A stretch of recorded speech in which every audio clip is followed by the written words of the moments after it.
자, 오늘은 부활주일입니다. 부활주일 나온 여러분들 주의 이름으로 축복합니다. 부활신앙은 기독교 신앙의 핵심입니다. 우리가 성탄절도 지내고 송구영신 예배 여러 가지 절기를 지내는데 가장 중요한 절기는 부활절입니다. 왜냐하면 성경에도 예수님의 부활이 없으면 우리 믿는 것도 헛것이라 그랬습니다. 부활이 없으면 이렇게 예배 드리는 게 의미가 없다는 거예요. 그리고 우리가 모든 사람들 중에 가장 불쌍한 사람일 것이다 라고 그랬어요. 그러나 부활이 있기 때문에, 예수님께서 부활하셨기 때문에 우리가 오늘 여기서 예배 드리는 것이 의미가 있다는 것이죠. 그래서 우리가 부활절만 이런 부활 신앙을 강조하고 부활 얘기를 하는 것이 아니고, 여러분 1년 365일 매일매일이 우리에게 부활의 날이 되어야 합니다. 예수님께서 십자가를 지시고 3일 만에 부활하셨어요. 그리고 잠자는 자들의 첫 열매가 되셨다 그랬어요. 예수님이 잠자는 자들의 첫 열매가 되었기 때문에 이어서 예수님을 믿는 우리 모든 사람들이 예수님과 똑같은 부활에 동참하게 될 것입니다. 저와 여러분은 이 땅에 사는 날들은 잠깐입니다. 이 땅에 우리가 육신의 껍데기를 벗고 천국에 갔을 때 부활에 동참하며 그곳에서 영원한 생명을, 영원한 축복을 누리며 살게 될 것입니다. 그래서 예수님께서 살아계실 때도 내가 부활이요 생명이다. 그러니까 예수님의 자기 계시라 그랬어요. 에고 에이미라 그래서 I am이래요. 나는 누구다라고 했을 때 에고 에이미해 아나스타시스, 나는 부활이고 카이, 그리고 해 조에, 나는 생명이다. 이 이야기를 제자들에게 하셨어요. 이 부활을 헬라어로 아나스타시스라고 말합니다. 이 말은 두 단어가 합쳐진 말이에요. 안이란 말과 히스템이란 말이 합쳐진 말입니다. 그러니까 안이란 말은 업이란 얘기고 히스템이란 말은 스탠드란 말이에요. 그러니까 이 아나스타시스란 말은 다시 일어선다, 죽음에서 일어서다, 죽음 위에 서다. 그러니까 이 예수님께서 이미 이렇게 부활의 첫 열매가 됐기 때문에, 죽음의 첫 열매가 돼서 부활 위에 서셨기 때문에 여러분도 똑같이 나중에 죽음 위에 우뚝 서는 그런 은혜가 있을 겁니다. 왜 그러냐면 예수님께서 이미 그렇게 말씀하셨기 때문에 그래요.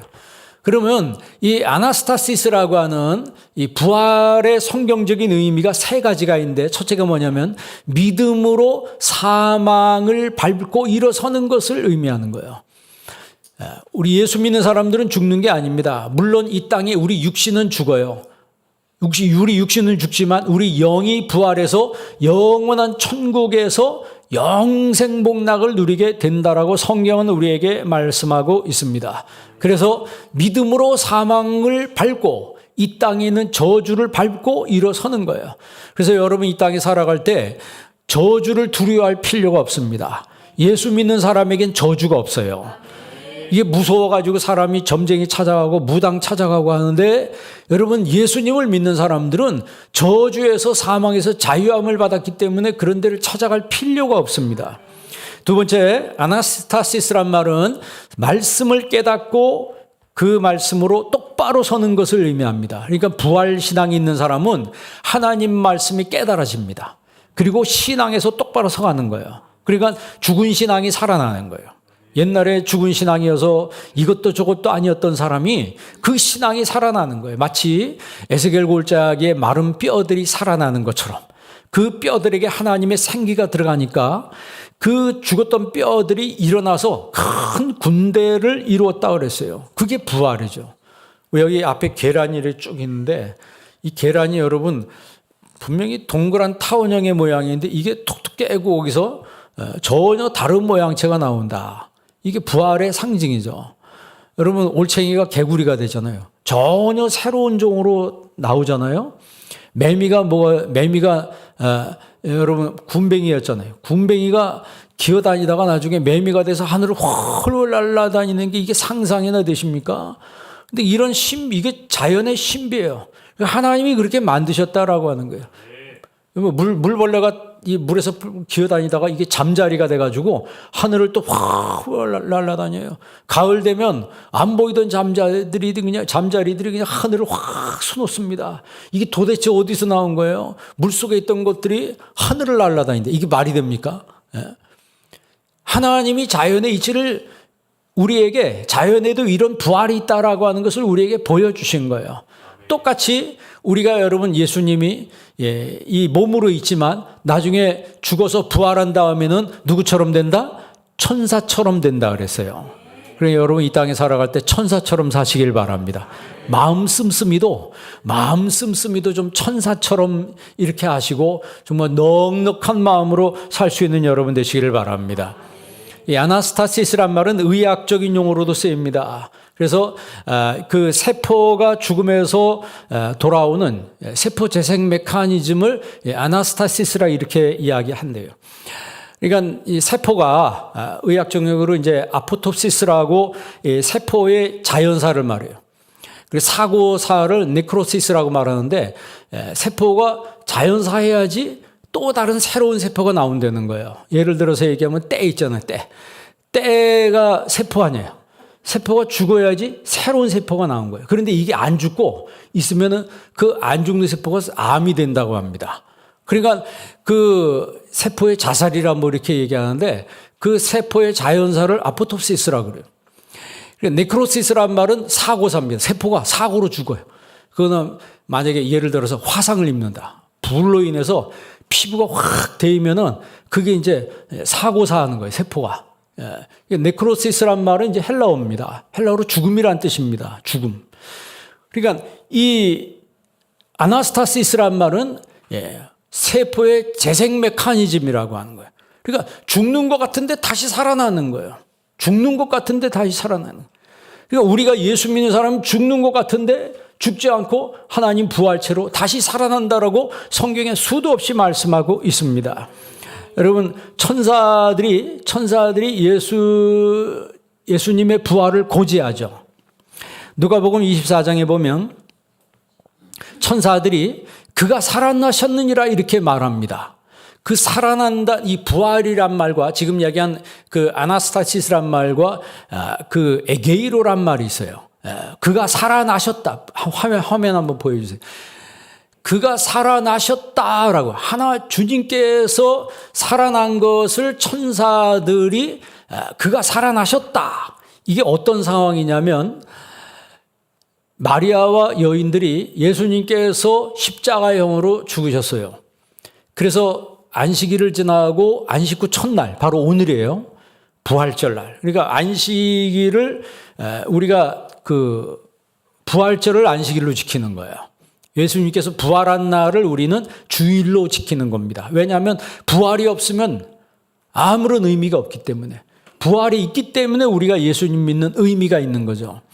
그래서 이 부활절날 이 마리아와 여인네들이 예수님의 그 시신에 향품을 바르기 위해서 갔는데 무덤 문이 열려 있는 거예요. 너무나 놀라서 무덤에 들어가 봤더니 예수님의 시신이 안 보이는 거예요. 그래 놀라고 있는데 옆에 두 천사가 서 있는 거 보고 더 놀랐습니다. 그래서 그 천사 앞에 얼굴을 땅에 대고 엎드렸다고 그랬어요. 그랬더니 천사가 뭐라고 얘기해요? 어찌하여 살아있는 자를 죽은 자 가운데서 찾느냐.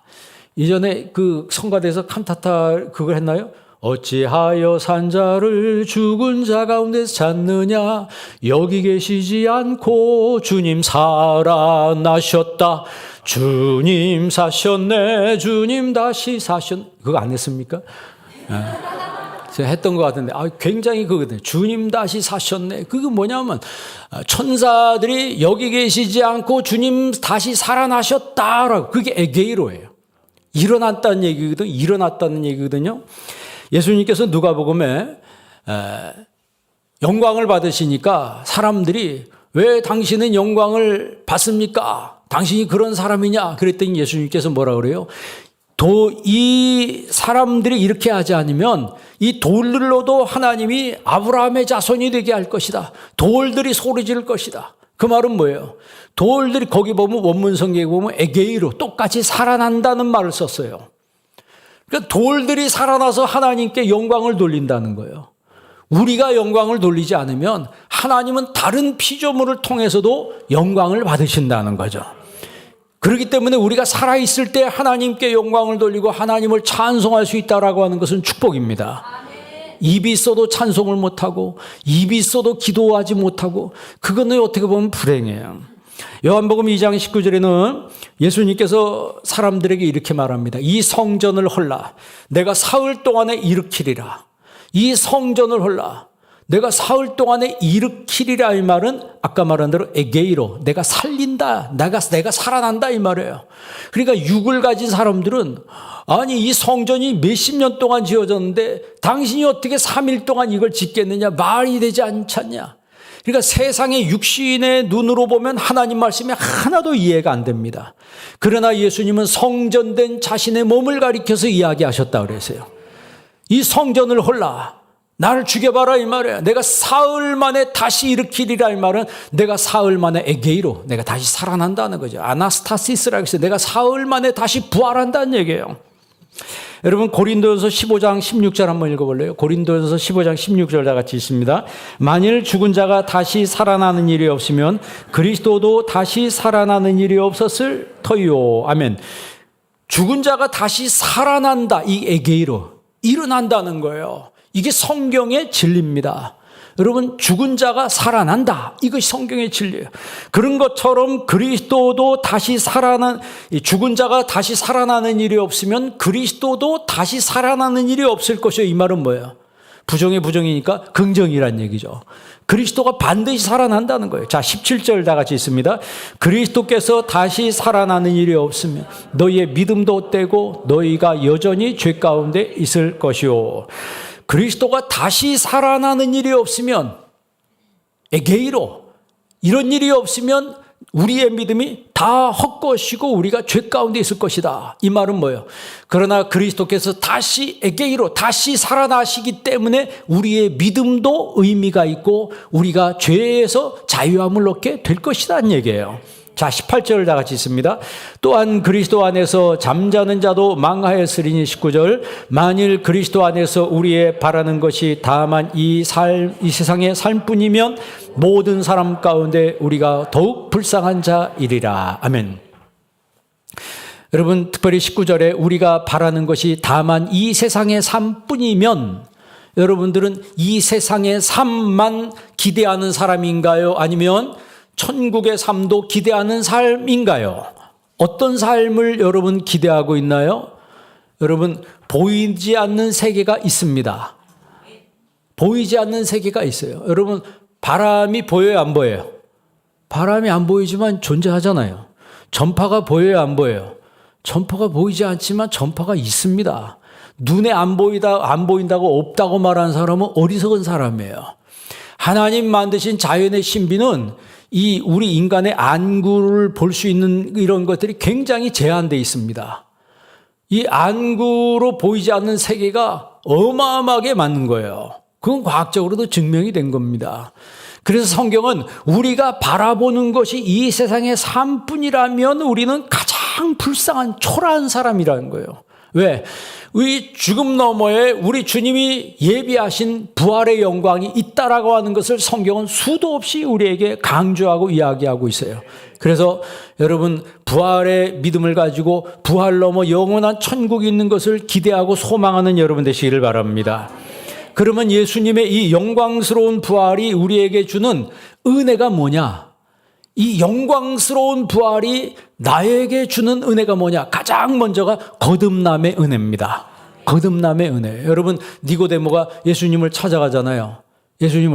이 사람은 신분이 높은 사람이에요. 공회원이고 인지도가 아주 높은 사람입니다. 요즘 말로 말하면 국회의원에 해당할까요? 밤중에 찾아갔습니다. 낮 시간에 찾아갔다 괜히 엄한 꼴 당할 것 같아가지고 밤중에 몰래 예수님 찾아갔습니다. 그리고 예수님과 대화를 합니다. 대화를 하는데 예수님께서 이런 말씀하세요. 내가 물과 성령으로 나지 아니하면 하나님 나라를 볼 수 없느니라, 또 들어갈 수 없느니라, 이렇게 말씀하세요. 그랬더니 내가 어머니 뱃속에 다시 들어갔다 나와야 되는 건가요? 그랬더니 예수님께서 내가 이스라엘의 선생으로서 이런 것을 아직도 알지 못하느냐. 그러니까 세상 지식만 있었지 영의 지식은 무지했다는 거예요. 그래서 예수님은 다시 말씀하시길 내가 거듭나야 된다. 여러분 거듭나셨나요? 뭐가 거듭나는 거예요? 뭐가 거듭나는 거예요? 말씀과 성령으로 거듭나는 거예요.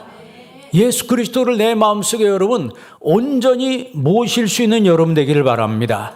그게 복음이에요. 예수 그리스도를 내 마음속에 구주와 주님으로 모셔드리는 그 과정을 거친 사람이 거듭나는 거예요. 거듭난다는 말은 위로부터 태어나는 것이라고 그랬어요. 위로부터. 우리는 부정모여를 가지고 어머니 뱃속에서 한 번은 다 태어납니다. 누구든지 다 태어나요. 그러나 천국 가려면 한 번 더 태어나야 합니다. 그것은 예수 그리스도를 믿어야 되는 거예요. 예수 그리스도를 믿어야 되는 거예요. 니고데모는 이 이야기에 대해서 궁금했습니다. 궁금했어요. 그래서 그 궁금해하는 니고데모에게 예수님께서 계속해서 이야기하십니다. 내가 네게 거듭나야 하겠다 하는 말을 이상히 여기지 말아라. 놀랍게 여기지 말아라. 내가 땅의 일을 말하여도 믿지 않는데 하물며 내가 하늘의 일을 말하면 너희가 믿겠느냐? 이렇게 얘기하시면서 예수님께서 모세가 광야에서 뱀을 든 것 같이 인자도 들려야 하리니, 이게 무슨 얘기예요? 모세가 광야에서 뱀을 든 것 같이 이스라엘 백성들이 원망 불평할 때 불뱀이 불평한 사람들을 다 물어 죽입니다. 그랬을 때 모세가 하나님 앞에 기도하잖아요. 하나님 살려주세요. 그랬더니 하나님께서 모세에게 노뱀을 만들어서 장대에 매달으라. 누구든지 노뱀을 보는 자는 살아나리라 그랬어요. 그 군대에 가면 군의관들이 이게 노뱀, 이게 뱀이 이렇게 막대기 칭칭 감겨 있는데 그게 성경에서 말하는 노뱀입니다. 살린다는 의미예요. 살린다는 의미예요. 그래서 노뱀을 쳐다본 사람은 쳐다보는데 돈 듭니까? 쳐다보는데 무슨 특별한 뭐가 있습니까? 그냥 믿음으로 쳐다보면 불뱀에 새까맣게 타 죽어가던 사람이 갑자기 살아나는 거예요. 세포가 살아나고 모든 것들이 살아나요. 그래서 여러분 구원을 얻게 되는 거예요. 모세가 광야에서 뱀을 든 것 같이 인자도 들려야 하리니, 그러면서 15절에 뭐라고 말씀하시냐면 이는 그를 믿는 자마다 영생을 얻게 하려 하심이라. 이는 예수님을 믿는 사람마다, 그러니까 예수님 믿으면 뭘 얻는다? Eternal life, everlasting life, 영원한 생명을 얻게 하려 함이라. 이렇게 말씀하시면서 또 다음에 우리가 잘 아는 기독교의 가장 중요한 구절인 16절, 하나님이 세상을 이처럼 사랑하사 독생자를 주셨으니 이는 누구든지 저를 믿는 자마다 멸망치 않고 영생을 얻게 하려 하심이라. 그게 예수님이 니고데모에게 하신 말씀이에요. 그 예수님의 말씀을 들은 니고데모가 변화됐을까요? 안 됐을까요? 그가 그 밤에 예수님 믿고 변화가 된 거예요. 변화가 됐습니다. 여러분, 그래서 그 예수님을 시기했던 그 종교 지도자들이 예수님을 붙잡아오라 그랬잖아요. 그래가지고 이 종들이 붙잡으려고 예수님 앞에 찾아갔는데 예수님 말씀 전하고 있었어요. 많은 군중들이 예수님 말씀을 듣고 있었습니다. 그 말씀 끝나면 붙잡으려고 같이 서서 기다리고 있었습니다. 그러면서 예수님 말씀을 듣는데 이 붙잡으러 갔던 종들의 마음이 뜨뜻해지기 시작한 거예요. 그를 붙잡을 수가 없었습니다. 그래서 빈손으로 그냥 돌아왔어요. 그랬더니 왜 빈손으로 왔냐? 그랬더니 여태까지 이렇게 말하는 사람을 우리가 본 적이 없습니다.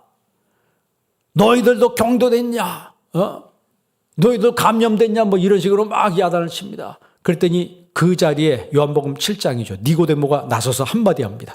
우리의 교리는 그 사람이 말한 것을 알아보지도 않고 정죄합니까?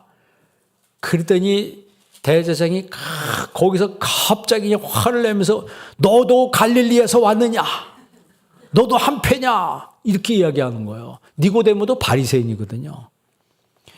그러니까 이 서슬퍼른 그 자리에서 예수님을 그 자리에서 당당하게 변호하는 그 니고데모는 이제 더 이상 숨는 사람이 아니었어요. 숨는 사람이 아니었고 자기 신앙을 그대로 표현하는 사람이었어요. 여러분, 거듭난 성도가 되기를 바랍니다. 여러분, 우리가 성경 한번 보시기를 바랍니다. 성경에 베드로전서 1장 23절. 우리가 1장인데 1장 23절 한번 읽어보세요. 읽습니다. 너희가 거듭난 것은 썩어질 씨로 된 것이 아니요 썩지 아니할 씨로 된 것이니 살아있고 항상 있는 하나님의 말씀으로 되었느니라. 아멘. 너희가 거듭난 것이 뭐로 됐느니라? 하나님의 말씀으로 됐다는 거예요. 여러분, 그래서 예수님 말씀을 믿을 때 여러분 구원을 받게 되는 거예요. 예수님이 십자가를 지실 때 제자들이 12제자들이 다 도망갔습니다.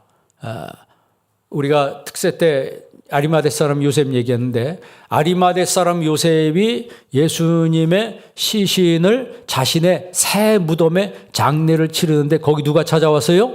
니고데모도. 그러니까 니고데모가 딱 3번 나와요. 요한복음 3장에 나오고 요한복음 7장에 나오고 요한복음 19장에 나옵니다. 이 3장에 나오면서 니고데모가 전혀 다른 사람으로 변모하는 이야기를 성경은 소상하게 기록하고 있어요. 제자들은 무서워서 다 도망갔는데 그 예수님 장례를 치르기 위해서 아리마대 요셉과 니고데모도, 그러니까 전혀 엉뚱한 사람들이, 엉뚱한 사람이 아니죠. 전혀 새로운 사람들이 등장해서 예수님의 마지막을 준비하더라 이 말이에요. 그 이전에 베드로와 야고보와 요한과 같은 하여튼 수제자급에 해당하는 이 제자들은요, 다 어디론가 행방불명이 돼버렸어요. 그 사람들이 장례를 치러야 되는데. 그런데 전혀 이름도 성경에 내보지 않았던 이 아리마대 사람 요셉이라고 하는 사람이, 이 사람도 부자요, 공회원이요, 유력한 사람이었습니다. 그러면서 성경에 그 아리마대 사람 요셉을 숨은 제자라 그랬죠. 그러니까 요셉은 마태복음, 마가복음, 누가복음, 요한복음마다 다 나와요. 이 아리마대 사람 요셉의 이야기가. 왜? 예수님의 그 마지막 장례를 그가 치렀어요. 그런데 요한복음에는 니고데모도 밤중에 몰래 찾아왔던 이 니고데모가 이제는 숨지 않고 자신의 신앙을 백일하게 드러내놓고 나는 주님을 믿는 사람이다라고 사실 어떻게 보면 고백을 하는 거예요. 여러분의 신앙이 숨겨지지 말고 여러분의 신앙이 감춰지지 않고 여러분의 신앙이 드러날 수 있기를 바랍니다. 우리가 예수 그리스도의 십자가의 신앙을 가지고 세상에 나갈 때 여러분 세상을 변화시킬 수가 있는 거예요. 무디라고 여러분 잘 아시죠? D.L. 무디라고 하는 그 100만 명을 전도한 사람. 19세기 말에 100만 명 전도한 이 D.L. 무디라고 하는 사람은 그 아버지가 4살 때, 그가 4살 때 아버지가 돌아가셨어요. 돌아가실 때 어머니하고 7 형제를 남겨놓고 어마어마한 빚더미와 함께 그걸 빚을 물려주고 돌아가셨어요. 그래서 너무 가난해서 초등학교도 2학년 다니다가 중퇴를 했습니다. 그러니까 먹고 살아야 돼서 삼촌이 구두방을 해서 그 구두방에 가서 일을 하게 됐습니다. 그런데 그 삼촌이 무디를 받아주면서 조건을 걸었어요. 조건이 뭐냐면 교회에 다녀야 된다. 그러니까 교회 안 다니던 무디가 먹고 살기 위해서 할 수 없이 교회를 나가게 됐습니다.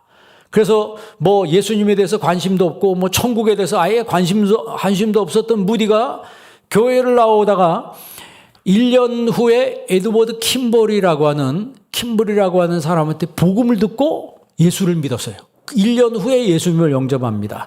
그리고 나서 어머니한테 편지를 썼습니다. 어머니 기뻐해 주세요. 제가 거듭났습니다. 구원받았습니다. 예수님의 십자가와 부활이 믿어집니다. 너무 기쁩니다. 여러분, 예수 그리스도의 십자가와 부활은 믿어지는 거예요. 내가 믿겠습니다 해서 여러분 믿은 것 같지만 실제로는 성경에서는 수동태로 많이 쓰여져 있습니다. 신앙은 믿어지는 거예요. 누가 강요해서 되는 게 아닙니다. 여러분 성경 공부를 많이 오래 했다고 해서 믿어지는 게 아니고 주님이 나한테 은혜를 주실 때 믿어지는 거예요. 주님이 나한테 은혜를 주실 때 믿어지는 거예요. 이 무디가 예수 그리스도의 십자가와 부활의 은혜를 받은 거예요. 그리고 나서 그가 후에 교회학교 교사가 됩니다. 그 교회학교 교사가 돼서 16명이었던 교회학교가 1000명으로 부흥했어요. 1000명으로 부흥했어요. 그러니까 이 무디 자체가 불덩이였습니다. 불덩이였어요. 그리고 나서 그가 100만 명 전도하는 위대한 종으로 쓰임을 받습니다. 그리고 나서 이 무디가요, 메이어라고 하는 사람한테 전도하고, 메이어라고 하는 사람은 채프먼한테 전도하고, 채프먼은 유명한 야구선수였던 빌리 선데이한테 전도하고, 빌리 선데이는 빌리 그레함한테 전도합니다. 그 빌리 그레함이 세상을 뒤집어 놓은, 세상을 전 세계에 다니면서 전도한 유명한 전도자. 그 빌리 그레함이 빌리 선데이에게 전도받은 사람이에요. 우리나라 여러분 엑스폴로 74에서 74년에 빌리 그레함이 우리나라 여의도 광장에 왔을 때 그때 몇만 명이 모였어요? 우리나라에서 100만 명이 모였어요. 여기서부터 저 끝에까지 새까맣게 사람들이 꽉 차 있는 거를 전 세계 매스컴들이 와서 그 실황을 중계를 했습니다. 그리고 그 자리에서 수많은 사람들이 예수님 믿었고, 그 가운데 여러분 미국의 유명한 세들백 교회라고 하는 그 교회 가보니까 굉장히 큽니다. 거기 담임 목사님이 릭 워렌 목사님입니다. 그 목사님이 청년 때 그때 와가지고 우리나라 여의도 광장에서 은혜를 받은 거예요. 은혜를 받아가지고 그분이 그때 목사가 된 거예요. 그러니까 어떻게 보면 무디로부터 시작했던 이 복음 전도가 한 사람한테 전도돼가지고 그 중에 한 사람이 굉장히 유명하게 쓰임받더라 이 말이에요. 지금까지도. 이게 바로 여러분 거듭남의 역사입니다. 여러분 한 명 한 명이 거듭날 때 그 거듭남의 은혜가 다른 사람한테 복음의 영향력을 끼치는 거예요. 선한 영향력을 끼치는 거예요. 살리는 영향을 끼치는 거예요. 그 죽어가는 사람이 살아나는 거예요. 죽은 영혼을 살리는 거예요. 마치 아까 말씀드린 것처럼 에스겔 골짜기에 메마른 그 뼈들이 다시 살아나는 그 환상. 하나님이 뭐라고 말씀하세요? 그 살아나서 큰 군대를 이룬 그 환상을 에스겔에게 보여주면서 이 군대가 바로 이스라엘이라 이렇게 말씀했어요. 그 말은 뭐예요? 죽었던 이스라엘이 영적으로 살아났다는 거죠. 오늘 여러분 죽었던 여러분 신앙이 살아나는 은혜가 있기를 바랍니다. 두 번째는 산 소망의 은혜를 주십니다. 1장 3절 말씀 보세요. 베드로전서 읽은 1장 3절 다 같이 한번 읽습니다. 우리 주 예수 그리스도의 아버지 하나님을 찬송하리로다. 그의 많으신 긍휼대로 예수 그리스도를 죽은 자 가운데서 부활하게 하심으로 말미암아 우리를 거듭나게 하사 산 소망이 있게 하시고. 아멘.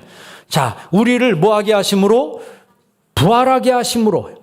예수 그리스도를 죽은 자 가운데서 부활하게 하심으로 말미암아 거듭나게 하시고. 그래서 아까 부활의 은혜는 첫째는 뭐예요? 거듭나게 하시는 은혜고, 두 번째는 산 소망을 주시는 은혜입니다.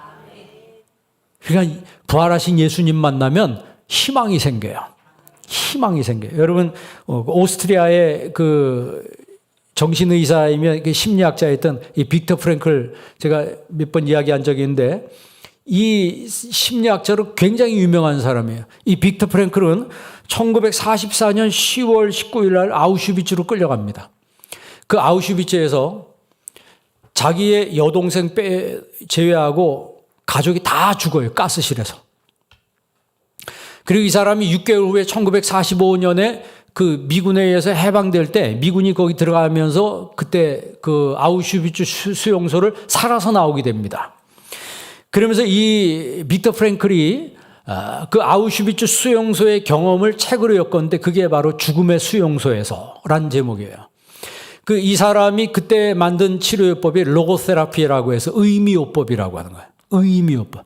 이게 무슨 얘기냐면 자기가 그 수용소에 있으면서 사람들을 하나하나 관찰해 보니까 일찍 죽는 사람이 있고 잘 안 죽는 사람들이 있다는 거예요. 그러니까 일찍 죽는 사람은 희망을 포기한 사람들이 일찍 죽더라는 거예요. 그러니까 독일군이 죽는 사람을 너 이렇게 딱딱 집어서 가스실로 보낼 때 풀이 죽어가지고 눈동자가 풀어져 있고 그런 사람은 다 가스실로 보내더라는 거예요. 그런데 눈동자가 시퍼렇게 살아있는 사람은 독일군이 감히 너라고 막 이렇게 못하더라는 거예요. 그러니까 여러분 눈을 똑바로 뜨고 사시기 바랍니다. 생기 있게. 그리고 어떤 사람은 살기 위해서 그 깨진 유리를 가지고 면도를 하는 거예요. 깨진 유리를 가지고 팍 면도를 해가지고 말끔하게 독일군 앞에 딱 설 때는 말끔한 모습으로 딱 서 있으니까 그 말끔한 모습으로 서 있는 그 사람한테 너 가스실로가 이렇게 못하더라는 거예요. 그러나 수염이 잔뜩 서 있고 씻지도 않고 이런 사람은 너 해서 가스실로 보내버리더라는 거예요. 그러니까 자기한테 물이 주어질 때 그 물을 다 마시지 않고 절반은 자기 얼굴을 씻었다는 거예요. 그러니까 여러분 관리를 잘 하시기 바랍니다. 평소에 자기 관리를 잘 하세요. 삶의 의지가 시퍼렇게 살아있는 사람은요, 정말 그 소망이 있는 사람이 그렇게 사는 거예요. 그런데 성경에서 우리에게 말하는 소망은 살아있는 소망이라고 하는 거예요. 리빙 호프라고 하는 거죠. 그 리빙 호프가 바로 예수 그리스도시라고 하는 거예요. 이 세상에는 빛과 어둠이 있습니다. 빛과 어둠이 있어요. 영적인 면에서 어둠을 조장하는 세력을 사탄입니다. 사탄이라고 합니다. 요한일서 3장 8절에 죄를 짓는 자마다 마귀에게 속하나니 하나님의 아들이 나타나신 것은 마귀의 일을 멸하려 하심이라 그랬어요. 분명히 사탄의 일이 있습니다. 그 사탄이 돌아다니면서 인간들을 괴롭히기 때문에 사람들이 점쟁이 찾아가고 무당 찾아가는 거예요. 여러분, 점쟁이 찾아가고 무당 찾아가면 해결됩니까? 아닙니다. 나중에 도로 들어옵니다. 그 사람한테 점쟁이한테 매이게 되고 나중에는 그런 상태가 심각하게 되는 거예요. 똑같이 여러분 성경에도 이런 일들이 있잖아요. 사탄이 가룟 유다를 충동질합니다. 가룟 유다를 충동질해서 예수님을 팔아먹게 만들어요. 모르는 사람이 예수님 팔지 않았습니다.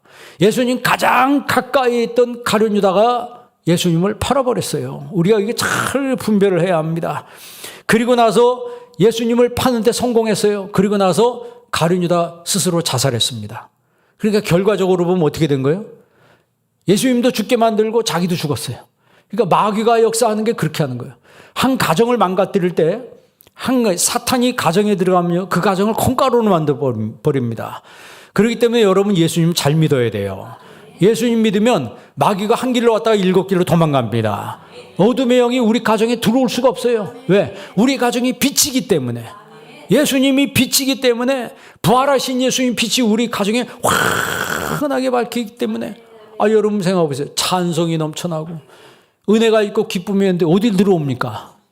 그러나 집에서 싸우고 서로 미워하고 탓을 합니다. 네 탓이야, 내 탓이야. 이 데이비드 시멘즈라고 하는 사람이 탓이라고 하는 책을 썼는데 거기 보면요, 인간이 망가질 때 인간관계가 망가지고 그 건강이 망가지고 모든 관계가 깨지고 파괴될 때 그 시발점이 뭐냐면 탓이라고 하는 거예요. 탓에서부터 시작된다는 거예요. 그러니까 여러분 남 탓하지 마시고 내 탓이요 이렇게 말할 수 있기를 바랍니다. 하나님의 예수 그리스도의 부활의 은혜가 있는 사람은 내 탓이라고 말하는 거예요. 그런 내 탓입니다라고 할 때 그 가정이 살아나게 되는 거예요. 마귀는 죽이기 위해서 오지만 예수님은 살리기 위해서 오신 분이에요. 빛으로 오시고 소망으로 오셨습니다. 그래서 산소망 되신 예수님을 여러분 마음속에 온전히 모시기를 바랍니다. 세 번째는 유업을 잊게 하는 은혜예요. 1장 4절 말씀 보세요. 1장 4절 다 같이 있습니다.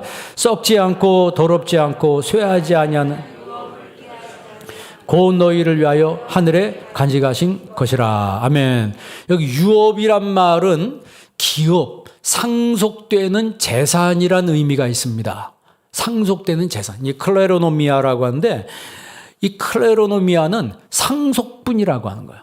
여러분 땅에서 재산을 많이 상속받은 기분이 좋을까요? 안 좋을까요? 기분이 좋아요? 상속 많이 받으셨나요? 저는 받은 게 하나도 없어가지고 잘 느끼질 못하겠어요. 그러나 이 땅에서 여러분 상속분이 없어도 괜찮습니다. 하늘나라의 우리를 위해서 상속이 있다는 거예요. 그게 클레로노미아예요. 이 클레로노미아가 우리에게 있다라고 성경이 명확하게 지금 이야기하고 있어요. 그런데 그 유업, 그 상속분이 어떤 분이냐면 썩지 않는다. 둘째는 더럽지 않다. 세 번째는 쇠하지 않는다. 없어지지 않는다는 거예요. 이런 상속이 우리에게 하늘나라에 준비되어 있다라고 하는 것이죠. 예수님의 그 부활이 영광스럽다라고 하는 것은 약속되어 있기 때문에 영광스러운 거예요. 그래서 고린도전서에 보면 성경대로 계속해서 이렇게 말씀하십니다. 그러니까 예수님이 이 땅에 오신 것은 우연히 온 것이 아니고 성경대로 이 땅에 오신 거예요. 십자가 지신 것도 성경대로 십자가 지시고 부활하신 것도 성경대로 부활하신 겁니다. 그러면 이 영광스러운 부활에 참여하는 사람들의 특징은 어떤 사람들이냐? 첫째는요, 하나님이 그 사람들을 보호하십니다. 여러분 15절 한번 읽어볼래요? 5절 다 같이 있습니다. 너희는 말세에 나타내기로 예비하신 구원을 얻기 위하여 믿음으로 말미암아 하나님의 능력으로 보호하심을 받았느니라. 아멘. 끝에만 보면 하나님의 능력으로 하나님 우리를 보호하신다는 거예요. 그리고 말세에 예비하기로 준비된 그 구원을 우리가 받게 된다라고 이야기를 하고 있습니다. 그리고 두 번째는 뭘 얻게 되냐? 여러 가지 시험을 이겨내는 은혜를 우리에게 주십니다. 6절 말씀 보세요. 부활에 참여한 사람의 특징 다 같이 있습니다. 그러므로 너희가 이제 여러 가지 시험으로 말미암아 잠깐 근심하게 되지 않을 수 없으나 오히려 크게 기뻐하는도다. 아멘. 여러 가지 시험이 온다는 거예요. 그런데 잠깐 근심하지만 나중에는 크게 기뻐한다는 거예요. 그러니까 이 시험을 만나게 되는 것이 남이 나한테 의도적으로 하는 것도 있지만 내 실수로 우리가 시험에 빠질 수도 있어요. 그래서 많은 부분에서 우리는 내 실수로 인해서 시험에 빠질 때가 많습니다. 그럴 때에도 하나님이 보호해 주신다는 거예요. 지켜주셔서 우리로 하여금 큰 기쁨을 누리게 하신다는 거죠. 뭐 예를 들어서 얘기하면 여러분 이솝우화 알죠? 그 이솝이라고 하는 사람은 원래 노예입니다. 노예예요. 근데 그 이솝의 주인이 술을 많이 먹는 사람이었대요. 술을 많이 먹는데 이 사람은 먹으면은 특징이 있는데 뭐냐면 호기를 부린답니다. 어느 정도 호기를 부리냐면 말도 안 되는 얘기를 막 한다는 거예요. 그러니까 예를 들어서 이 사람이 한 번은 술을 잔뜩 먹고 친구들이 있는 데서 내가 바닷물을 다 마실 수 있다 이렇게 했대요. 그러니까 친구들이 말도 안 되는 얘기 하지 말라. 그랬더니 진짜라고 하는 거예요. 막 우기니까. 그리고 친구들이 그러면 네가 공증을 서서 여기 약점을 써라. 그래 어떻게 써줄까? 네 재산 다 우리한테 주는 걸 약점을 써라. 할 수 있겠냐? 그랬더니 술김에 할 수 있다고 그런 거예요. 여러분 같으면 하겠어요? 안 먹어봐서 몰라요? 그래서 이 사람이 술김에 내가 바닷물을 다 못 마시면 내 재산 다 너희들한테 나눠준다고 써가지고 공증을 해버린 거예요. 그 다음날 일어나서 술 깨고 나서 엄청나게 후회하는데 후회할 정도가 아니고 알아누웠습니다. 알아누웠어요. 자기 재산 다 뺏기게 생겼거든요. 공증까지 해버렸으니까. 그래서 알아누워있는 그 주인을 보고 이솝이 왜 그러냐고 물어봤습니다. 그랬더니 이 주인이 이솝한테 자기 얘기를 다 했대요. 그랬더니 이솝이 뭐냐면 주인님 걱정하지 마세요. 그래. 걱정하지 마세요. 그래서 이솝이 주인한테 이러이러 저러저러 하면 됩니다. 그러더래요. 그 이야기를 듣고 약속날 만나는 날 친구들이 바닷가로 다 몰려왔습니다. 구경꾼들도 잔뜩 몰려왔어요. 그래 자 마셔봐라 그러더라는 거예요. 그랬더니 이 사람이 이솝이 시킨 대로 그랬대죠. 나는 바닷물만 마신다 그랬지 강물은 마신다고 그랬지 않았다. 지금 강물이 여기 막 흘러 들어오는데 내 저까지 다 마신다고 하지 않습니까? 먼저 너희들이 저 강물을 막아주라. 그러면 내가 이거 마시겠다. 그랬더니 이 친구들이 말을 못 해드리는 거예요. 그걸 막을 능력이 없잖아요. 그래서 나중에 이 이솝을 노예에서 풀어줬대요. 자유인으로 풀어줬답니다. 그러니까 자기 실수로 인해서 어려움에 처하고 시험에 처한다 할지라도 하나님이 도와주신다는 거예요. 하나님이 도와주신다. 이 부활의 영광에 참여한 사람들에게 이런 놀라운 은혜가 있다는 것을 성경이 우리에게 말씀하고 있습니다. 그리고 자 7절 한번 읽어보세요. 7절 다 같이 한번 읽습니다. 너의 믿음의 확실함은 불로 연단하여도 없어질 금보다 더 귀하여 예수 그리스도께서 나타나실 때 칭찬과 영광과 존귀를 얻게 할 것이니라. 아멘. 너의 믿음의 확실함은 금보다 더 귀해서, 그 믿음이 금보다 더 귀해서 예수님 나타나실 때, 재림하실 때 칭찬과 영광과 존귀를 얻을 것이다.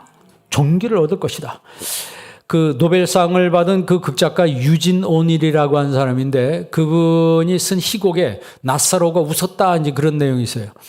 이게 거기서 뭐라고 그가 기록하냐면, 나사로는 죽었다가 살아난 사람이에요.